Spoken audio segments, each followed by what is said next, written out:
Құрметті ұстаздар, қадірлі оқытушылар, түлектер, студенттер. Мынау ой деген өте жүйрік болады екен.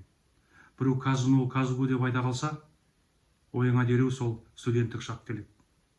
Өйткені өміріміздің сондай бір қайталанбас, ең қызық кезеңдері сонда өтті.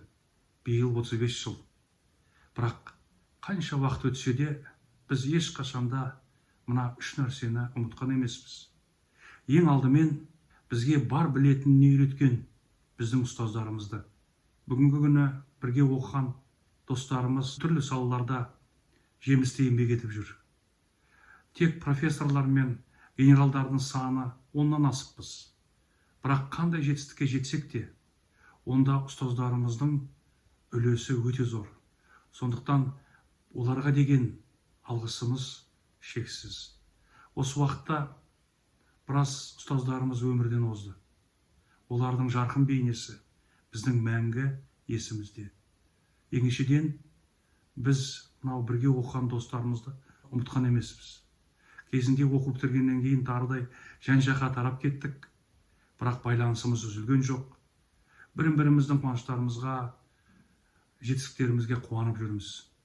Ал енді оқу бітіргенде келіскенбіз, 5 жыл сайын басымызды қосып тұрамыз деп, осы күнге дейін оны бұзған емеспіз. Үшінші ұмытылмайтын нәрсе, ол әрине біздің Казгуградымыз.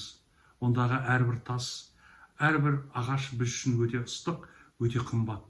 Өте бір қуанарлық жағдай, сол қалашығымыз күннен күнге жақсарып, күннен күнге гүлденіп, одан сайын оазисқа айналып баратқаны. Ал енді ең басты мақтанышымыз, ол әрине университетіміздің беретін білімі, оның сапасы. Ал енді ұлттық университет бүкіл Қазақстандағы жоғары білімнің флагманы, лидері, оны барлығы мойындайды. Әрине сондықтан біздің университетіміздің еңсесі әрдайым биік, абыройы, жұлдызы әрқашанда жоғары. Біз де сол Қазақ ұлттық университетінің түлегіміз деп ылғи мақтанып, ылғи кеудемізді ұрып жүреміз. Жалпы мен айтар едім, мынау жетістікке жетемін, мықты маман боламын, сол таңдаған саланың нағыз шебері боламын деген студентке Қазақ ұлттық университетте барлық жағдай жасалған. Түлектер күнімен барлығымызды құттықтағымыз келеді. Мынау біздің альма-матерге тек сәттілік тілеймін, тек жаңа жеңістер, тек жаңа жетістіктер тілеймін.